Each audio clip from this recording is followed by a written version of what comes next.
Dobar dan, dobrodošli u BMW. Pred vama je nova, treća generacija modela BMW serije 1, sada u akcijskoj izvedbi. Pred vama je potpuno nova treća generacija BMW-a serije 1. Dve generacije ovog modela su od njegovog nastanka 2004. godine do danas prodate u preko 2 miliona primjeraka. Treća generacija potpuno novog dizajna donosi mnoge tehničke inovacije i opcionale koji se po prvi put pojavljuju u novom modelu. Svakako najvažnija promena je prelazak na prednji pogon i poprečno postavljen motor, koje su dovele do potpune promjene proporcija i značajnog povećanja prostornosti kabine i prtljažnog prostora.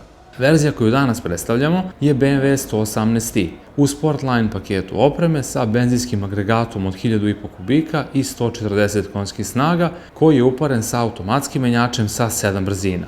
BMW 118i u Sportlineu ima alu felne od 17 inča, LED farove, crne lajsne oko prozora visokog sjaja, prednje i zadnje parking senzore, dok je prtljažnik u odnosu na prethodni model porastao za 20 litara i sada ukupna zapremina iznosi 380 litara.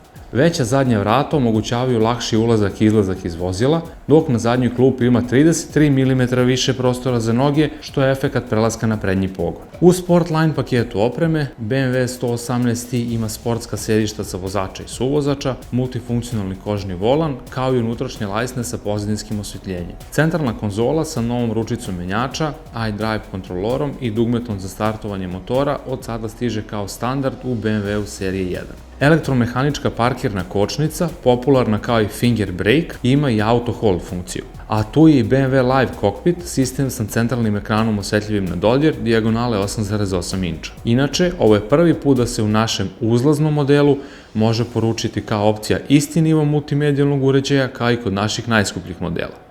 Akcijski model o kome smo danas pričali košta 30.777 eura, dok je akcijska cena ovog modela 27.990 eura.